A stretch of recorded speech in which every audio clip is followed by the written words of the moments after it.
The heirs of the super rich are getting these days to keep more and more of their parents' money. And we've reached a situation where those who are being hit by the estate tax and how much they're being hit is effectively at all-time lows, thanks to the efforts of politicians, largely on both sides over a number of years. So in 2019, this is the latest year that the IRS has released data for, only 8 out of every 10,000 people who died left an estate big enough to be subject to the tax, meaning that 99.92% avoid it.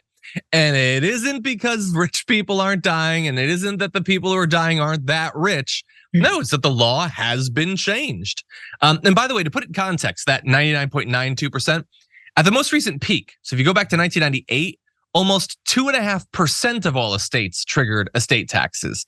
Now it's virtually none. And so how do we get to this point where this important tax that helped to stop, the consolidation of wealth into effectively a modern American aristocracy was changed so much? So the first significant cuts came under George W. Bush. They were extended by Barack Obama, being pressured by a Republican Congress at that point, although we have to wonder how much he needed to be pressured to do that. The 2017 Republican tax cuts turbocharged this trend by roughly doubling the size of estates that could be passed down without being taxed, from 5.5 million in 2017 to 11.5 million in 2019, and twice that for couples. By the way, even before that tax law was passed in 2017 by Donald Trump, his director for the National Economic Council, Gary Cohn, made this joke. So in a meeting with a group of Senate Democrats, according to people who were present, he jokingly dismissed concerns about the wisdom and cost of repealing the estate tax, remarking, "Only morons pay the estate tax." A source close to him denied that he'd used the word moron, saying he'd been referring to rich people who have really bad tax planning. So this is before they doubled the size of a state. He was like, nobody has to pay that anyway. He might call them morons, or he might mean that they don't have good enough accountants to evade the tax.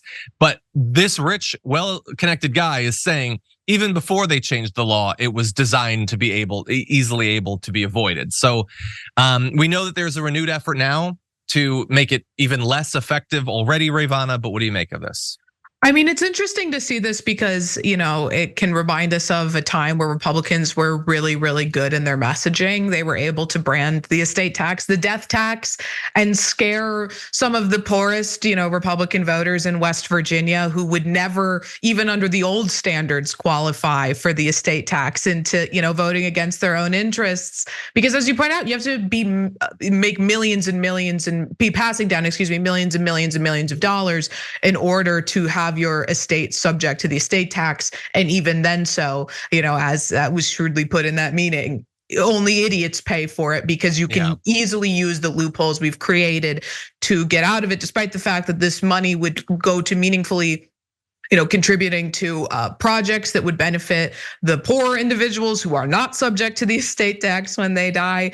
It's sad, but I also, to me, it also highlights the fact that I don't think the Republicans could do that sort of successful messaging right now. Not in their party, not the way that it is, not with their, their current policy positions, which are just whatever Donald Trump wants on any given day. So, I mean, there's a little upside, but it's also severely depressing to see this. Yeah, it's so weird because one would think that trying to take this status quo where virtually no one triggers the estate tax and fight to make it even less effective, how could you possibly advance that in a Republican Party right now that is populist? Anti-elitist, they don't like, that's a Democrat thing.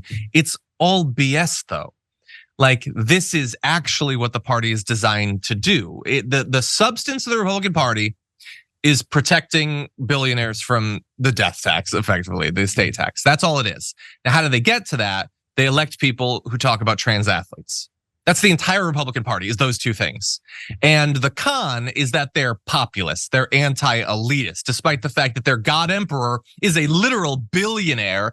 Every member of the media that they like, every one of their senators is also a millionaire. The policies all weirdly end up benefiting the rich, but they're anti-elitist and they're populist because they don't like George Soros. It's so easy for them to con poor conservatives to accept everything that we just described, which is so transparent. They barely try to hide it. And yet it works. They're able to do it. And by the way, what is this resulting in? So this year, more people became billionaires by inheriting wealth than became self-made billionaires by actually running a successful enterprise. So we have now tipped over to bootstraps, self-made men and women. No, we're done with that.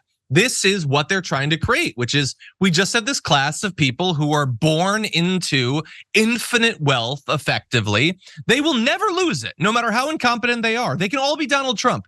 They can, for decades and decades, make horrendous business decisions, and they just have so much money and protection through bankruptcy laws and the lack of taxes that there's nothing they can do to not be billionaires. That is the modern American aristocracy that Republicans and in some cases Democrats have worked so hard to create.